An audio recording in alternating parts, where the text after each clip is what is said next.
Hello student, welcome back to a new video. तो आज की वीडियो में हम आपसे बात करने वाले हैं जो हमने नया बैच स्टार्ट किया हुआ है बीएस सेकेंड ईयर के जियोग्राफी का, भूगोल का फोर्थ सेमेस्टर का यूनिट नंबर 1 हम स्टार्ट करने वाले हैं। अगर आपने इसका सिलेबस नहीं देखा है कि आपको क्या क्या चीजें पढ़नी है, आपका नया सिलेबस क्या है बीएस सेकेंड ईयर के फोर्थ सेमेस्टर का, तो प्लीज चैनल पर विजिट करके आप देख सकते हैं। मैंने सारे ही सब्जेक्ट्स के जो है सिलेबस अपलोड कर दिया है, जरूर देख लीजिएगा एक बार। तो आज हम बात करने वाले हैं यूनिट नंबर 1, हमारी पहली वीडियो होने वाली है और इसमें आपको पढ़ना है यूनिट नंबर 1 में, यानी कि यूनिट नंबर 1 का आपका नाम है meaning, concept and approaches of economic geography. Economic geography means आर्थिक भूगोल। आर्थिक भूगोल का मीनिंग, अर्थ, कॉन्सेप्ट, अवधारणा, और अप्रोचेज मतलब उसको जानने के पीछे कौन कौन से तरीके हैं, और agriculture region of the world, दुनिया के जो कृषि क्षेत्र हैं वो क्या क्या है, कौन कौन से हैं, कितने प्रकार के कृषि क्षेत्रों में दुनिया के पूरी कृषि क्षेत्र को बांटा गया है, वो सारा कुछ आज आपको पढ़ना है इस यूनिट में। ओके मेरे दोस्त, तो चलिए सबसे पहले स्टार्ट करते हैं मीनिंग से। किसके? आर्थिक भूगोल के, कि आखिर आर्थिक भूगोल होता क्या है। तो देखो बेसिकली अगर हम इनके वर्ड्स को समझें, आर्थिक, आर्थिक मीन्स क्या होता है? पैसा। अर्थ मीन्स पैसा, पैसा ही होता है ना। कि आप जो है आर्थिक रूप से भूगोल से किस तरीके से कनेक्टेड है, मतलब आपके आर्थिक स्थिति पर भूगोल का किस तरीके से इंपैक्ट है, बेसिकली हमको यह समझना है। तो आर्थिक भूगोल मानव के विविध आर्थिक क्रियाकलापों के बहुआयामी और पदानुक्रमी विकास जो कि भूतल के क्षेत्रों के बीच होता है उसका अध्ययन करता है। मतलब कि इस भूगोल पर, इस पृथ्वी पर आर्थिक क्रियाकलापों का जो क्रियाकलाप होते हैं उनका भूतल के क्षेत्रों के बीच में क्या संबंध है, उसी चीज का अध्ययन आर्थिक भूगोल कहलाता है।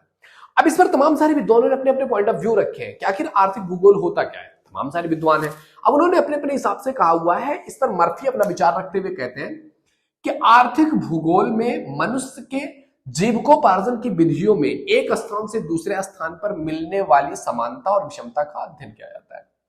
मर्फी ने क्या कहा कि आर्थिक भूगोल में मनुष्य के जीविकोपार्जन, जीविकोपार्जन मतलब उसकी जिंदगी जीने के लिए जिन भी चीजों की आवश्यकता होती है, कहीं ना कहीं उसके लिए पैसों की जरूरत होती है। तो आर्थिक भूगोल में मनुष्य के जीविकोपार्जन के तमाम सारे तरीके हैं। कोई अपना जीविकोपार्जन व्यापार करके चला रहा है, कोई कृषि कर रहा है, कोई हंटिंग कर रहा है, कोई मछली पकड़ रहा है, तमाम सारी चीजें करके लोग अपना जीविकोपार्जन करते हैं। तो आर्थिक भूगोल में मनुष्य के जीविकोपार्जन की विधियों में एक स्थान से दूसरे स्थान पर मिलने वाली समानता और विषमता का अध्ययन किया जाता है। कि एक जगह पर इंसान अपनी जिंदगी जीने के लिए कौन से काम कर रहा है, दूसरी जगह पर इस दुनिया के और इंसान जो है वो अपना जीवन जीने के लिए किस तरीके से काम कर रहे हैं, इन दोनों में क्या समानता है, क्या विषमता है, इन्हीं चीजों का अध्ययन आर्थिक भूगोल के अंतर्गत किया जाता है। ओके, अब इसी पर अपना विचार रखते हुए हंटिंगटन महोदय कहते हैं कि मानव व्यवसाय, मानव दक्षता, मानव की आवश्यकताएं जैसे कि कला हो गया, धर्म, प्रशासन, शिक्षा और सभ्यता, इसके अन्य पक्षों पर भौगोलिक वातावरण के प्रभाव की सीमा का अध्ययन आर्थिक भूगोल में किया जाता है। मतलब क्या है इसका? कि मानव व्यवसाय और मानव की दक्षता या मानव की जो भी आवश्यकताएं हैं, चाहे मनुष्य का कला हो, धर्म हो, प्रशासन, शिक्षा, सभ्यता, इसके जो अलग अलग पक्ष हैं उस पर भौगोलिक वातावरण का, कि मतलब ये अलग अलग जगह का अलग अलग कला है, अलग अलग धर्म है, अलग प्रशासन टाइप है, शिक्षा है, सभ्यता अलग है, डिफरेंट है। तो उन चीजों पर वहां की भौगोलिक वातावरण की क्या प्रभाव पड़ा है, क्यों वो चीजें उस भौगोलिक वातावरण के हिसाब से सटीक बनी हुई हैं, उनके बारे में जानना ही आर्थिक भूगोल कहलाता है, ऐसा हंटिंगटन महोदय का कहना है। आर्थिक भूगोल पर प्रोफेसर शाह ने क्या कहा हुआ है वो समझते हैं। आर्थिक भूगोल पर प्रोफेसर शाह कहते हैं कि आर्थिक भूगोल के अंतर्गत इन बातों का अध्ययन किया जाता है कि किस प्रकार मानव के विभिन्न जो जीविकोपार्जन क्रियाएं हैं वो विश्व के उद्योगों, आधारभूत साधनों और औद्योगिक वस्तुओं की प्राप्ति हेतु किए गए विकास के अनुरूप है। यानी कि इस दुनिया में अलग अलग जगहों के लोग अलग अलग तरीकों से अपना जीवन जी रहे हैं। अब विभिन्न जीवन की जो क्रियाएं हैं वो विश्व के कहीं पर उद्योग है, कहीं पर आधारभूत साधन है, कहीं पर औद्योगिक वस्तु है। इनका जो भी चीजों का विकास हुआ है वो कहीं ना कहीं उनके आर्थिक क्षेत्र से कनेक्टेड है, उनके भौगोलिक क्षेत्र से कनेक्टेड है।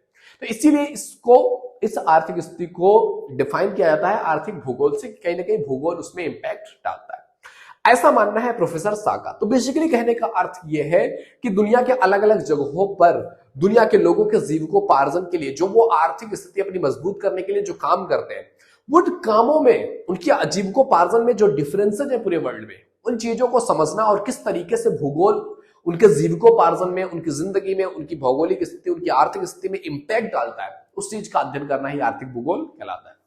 अब आगे हमको पढ़ना है कि आर्थिक भूगोल के क्षेत्र क्या है, तो आओ समझते हैं। तो अगर हम बात करें आर्थिक भूगोल के विषय क्षेत्र की, तो आर्थिक भूगोल का जो विषय क्षेत्र है अपने आप में बहुत व्यापक है, क्योंकि कहीं ना कहीं इसमें पूरी पृथ्वी ही आ जा रही है। पूरी पृथ्वी का जितनी भी चीजें हैं वो कहीं ना कहीं पृथ्वी का हर एक तरह का वातावरण, हर एक जगह पर रहने वाले लोग, उनसे जुड़ी हर एक काम, उनका जीविकोपार्जन का तरीका, बहुत सारी चीजें आकर के एक साथ मिक्स हो जा रही है। तो इस तरीके से इसका जो विषय क्षेत्र है अपने आप में बहुत व्यापक हो जा रहा है। तो आर्थिक भूगोल के विषय क्षेत्र को हम बेसिकली 3 भागों में बांट सकते हैं। जैसे पहला है प्राकृतिक संसाधन, दूसरा है आपका मनुष्य, और तीसरा है आपका आर्थिक क्रियाएं। कि प्राकृतिक संसाधन जिस जगह पर जैसा होगा, जिस जगह पर जो प्राकृतिक संसाधन पाए जाएंगे, मनुष्य उसी प्राकृतिक संसाधन का यूज करके अपना जीविकोपार्जन करना स्टार्ट करेगा, जिससे उसकी आर्थिक क्रियाएं स्टार्ट होंगी। तो बेसिकली एक जीविकोपार्जन एक तरीके से आर्थिक भूगोल के लिए ये 3 चीजों का इंपॉर्टेंस बहुत ज्यादा है, प्राकृतिक संसाधन, मनुष्य और आर्थिक क्रियाएं। अब प्राकृतिक संसाधन तमाम तरह के हो सकते हैं कि वो जो है अवस्थिति कैसी है, जिस जगह के बारे में बात किया जा रहा है। दूसरा, वहां की जलवायु कैसी है, अलग अलग जगह पे दुनिया की अवस्थिति कैसी है, जलवायु कैसा है, वहां पर वनस्पति किस तरीके से है, क्योंकि जिस तरीके की वनस्पति होगी उसी तरीके की खेती किया जाएगा। किस तरीके की मिट्टी है, किस फसल के लिए उपजाऊ है नहीं है, वो खनिज कैसे पाया जा रहा है, ऊर्जा का संसाधन वहां पे क्या है, थल का स्वरूप कैसा है, जल का स्रोत क्या है। ये सारी चीजें कहीं ना कहीं बहुत ज्यादा इंपॉर्टेंट है, क्योंकि जहां पर इन सभी चीजों का यूनिकनेस पाया जाएगा, जहां पर इन सभी चीजों का बेहतर पाया जाएगा, ये सारी चीजें, वहां पर अपने आप ही वहां की इकोनॉमी, वहां के लोगों का आर्थिक जीवन मजबूत बन जाएगा। दूसरी चीज आती है आपका मनुष्य। मनुष्य is the most important part of this whole process, क्योंकि अगर मनुष्य नहीं है तो प्राकृतिक संसाधन पड़ा रहे कोई मतलब नहीं, आर्थिक क्रियाएं होने वाली है नहीं, आर्थिक भूगोल का कोई मतलब नहीं, क्योंकि जिएगा ही कोई नहीं तो जीविकोपार्जन कहां से होगा, तो फिर आर्थिक भूगोल पूरी तरह से खत्म ही हो जाएगा। तो मनुष्य भी बहुत ज्यादा इंपॉर्टेंट है। मनुष्य में सबसे पहला पार्ट आता है आपका जनसंख्या, कि जगह जगह की जनसंख्या कैसी है, क्योंकि जनसंख्या अपने आप में बहुत ज्यादा इंपॉर्टेंट चीज है।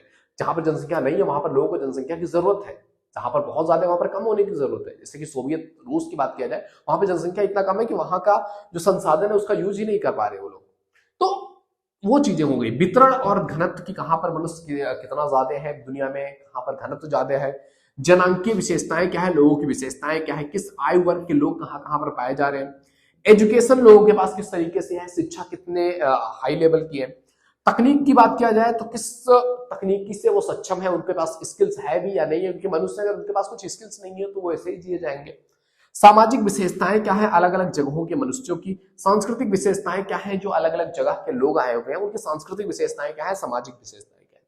ओके, उसके बाद आता है आपके आर्थिक क्रियाएं। अब आर्थिक काम इनके हिसाब से जब जो है प्राकृतिक संसाधन मिल गया, मनुष्य मिल गया, तो उत्पादन संबंधी कार्य होना स्टार्ट हो जाता है। और सबसे पहली चीज आती है आपका कृषि और उद्योग होना स्टार्ट हो जाता है, खनन करना स्टार्ट हो जाता है, मछली पालन स्टार्ट हो जाता है, ये सारी चीजें हो गई। दूसरा आता है आपका विनिमय। उत्पादन की क्रियाएं पहली है कि या तो कुछ हम उत्पादित कर रहे हैं, फिर क्या कर रहे हैं, उसको जो बनाएंगे उसका व्यापार करेंगे, वाणिज्य करेंगे, वितरण वाहिकाएं होंगी, सेवाएं होगा, चाहे वो शैक्षिक हो जाए, कानूनी, चिकित्सीय, जनप्रतिनिधित्व, ये सारी सेवाएं हो जाएंगी।